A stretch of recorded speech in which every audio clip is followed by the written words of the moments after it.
Good afternoon, graduates, class of 2020. Good afternoon, First Gloria, my family who's here.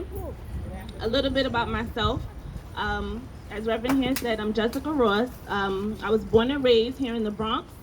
My family are members of this church. I grew up in this church. I am the great-granddaughter of the late Mother Rosalie White. Thank you. Ooh, excuse me, trying to get my nerves together. So, a little bit about my path to today. So in high school, I went to Aquinas High School for the first year of high school. I wasn't feeling it, and my mom allowed me to transfer to Bronx Leadership Academy. My senior year at Bronx Leadership Academy, I decided that I wanted to go to a historically black college and university. Excuse me, it's not the corona cough, I'm clearing my throat. So, I decided to go to Howard University, which I know one of our graduates are going to. Yes, because I wanted to, like I said, I wanted to go to HBCU. Also, I'm a city girl. I wanted to be in the city, and I feel like DC, I mean, nothing is New York, but it's the closest thing. So I went to Howard. I majored in psychology, graduated in 2009 with a bachelor's degree. I came home, thank you. Came home, and I worked at a few nonprofit organizations. So I worked at Harlem Children's Zone as a student advocate. At this time, I wasn't sure what I wanted to do, if I still wanted to be a psychologist, but doing youth development, I realized that I had a passion to work with the youth. For a few more years passed by. I had my son Amari in 2012. I just realized that there was a glass ceiling, right? So you can't necessarily see it, which is why it's called glass, but I knew that I couldn't move up. And for me, I wanted to move up. So in 2015, I went to Hunter College for my master's in social work. 2017, I finished, and in 2018, I became a licensed social worker. Thank you. So today, I am currently a school social worker working in District 7 in a high school, and this year I actually had the honor to be the counselor for the class of 2020. So I'm happy to be here to speak. All right. Now for my pages, Jeanette. What happened to Monday? March 13th seemed like any other Friday. For many of you, the last period bell rang. You chucked the deuces to your teachers, ran out after the bell, waved bye to your friends, stopped by the corner store to get a chopped cheese, made your way home. 4 o'clock hit, and I know I was relieved to get in my Uber home so that I could enjoy my 2 days off before doing it all again on Monday. But Monday never came, at least not the way we thought it would. Who knew that 107 days ago would be our last time seeing the inside of our schools?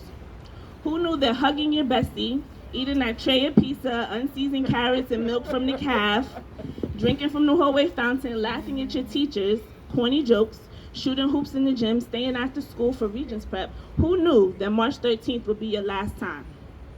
The Monday that we thought was coming never came. You went from sitting in front of a board to sitting in front of a computer. Having teachers come by your desk, excuse me, I'm shaking, to help you, to logging into Zoom or Google Meets. From being around your classmates to sitting in your home, surrounded by siblings and parents. From wanting the school year to be over to wanting to return to school to see your friends and teachers face to face again. Sometimes we do not realize what we take for granted until the option is no longer there.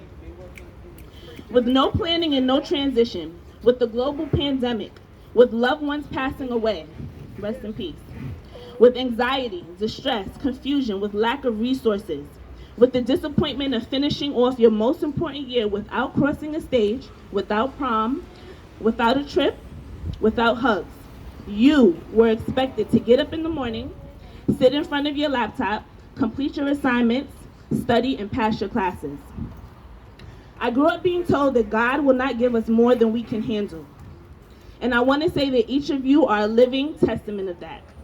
No other class in our lifetimes have experienced it, and God chose you because he knew you would end up in these seats, well, standing, but here, today.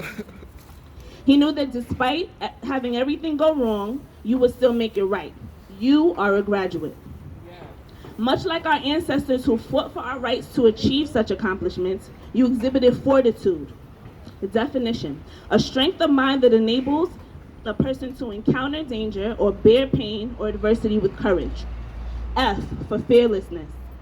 O for ownership, R for resilience, T for trust, I for intellect, T for being tenacious, U for unwavering faith in God, D for diligence, E for endurance, fortitude. I am sorry that your year did not end the way that you expected, but I hope you find comfort and pride in the fact that you have what it takes to overcome any hurdle, and I commend you. Amen. Malcolm X said, education is the passport to the future, for tomorrow belongs to those who prepare for it today. As you look ahead to your future, let us take heed to these words. Those of you off to junior high school and high school, get to know your counselor. Ask questions about everything. Start thinking about the things that you enjoy doing. Make a list of your accomplishments, extracurricular activities, strengths, and continue adding to it. Take advantage of test prep and any other college prep opportunities. Think for today and tomorrow. And know that once something is on the internet, it's on there forever. Meaning, be mindful of the image that you portray. Amen. Take pride in your grades because your GPA is one major key to high school acceptance and college acceptance. And it starts building up as soon as you set foot in that door as a freshman. The more time that goes by, the harder it is to move. So you have to start strong, set the tone, and work to keep it there. For those of you going to college, say goodbye to calls home when you are absent or missing work, reminders about due dates, and hand-holding. Yes, it's exciting to experience the freedom and independence, but remember that discipline and balance is crucial during this time. My college was considered a party school. Like I said, I went to Howard. But after I came home with a 2.5 GPA my freshman year, I quickly realized that my mom would get me a one-way bus ticket back to New York if I didn't get it together. More importantly, though, I knew that I could do better. Did I stop partying? No, of course not. But did I prioritize? Absolutely. During orientation, they will tell you, look to your left, right? Look to your right, and let you know that one of you will not be there senior year. This is not to discourage you. It is to let you know that life happens and that you should strive to be that person still seated there by the end of your college career. Take advantage of internships. Be active on campus. Some colleges have sororities and fraternities, which are commonly known for stepping, wearing the same colors, and our initiation process. Thank you, Mom.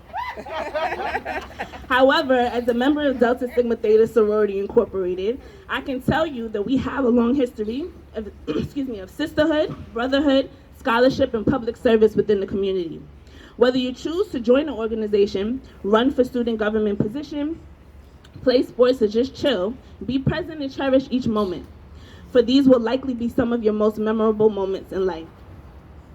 For anyone graduating college, I know Dominique is not here. For anyone graduating college and getting in the workforce, remember, as Malcolm X said, education is a passport, and although your degree serves as a stamp, there are more pages to go. The continued pursuit of education and knowledge can be in the form of other degrees, perhaps master's or doctorate degree. It can even be in continuing to learn as a professional or a person in general. Have patience, maintain integrity, and be kind to yourself. Stepping stones are fine as long as you keep stepping. Remember that life is not a race and your journey is your own. Be proactive in pursuit of your career and know that the phrase is who you know, not what you know, is not just a phrase. So network. Yes, network. To the families and the parents. Woo! Hold up. If the recent protests have told you nothing else, I hope that you see what change can come with using your voice.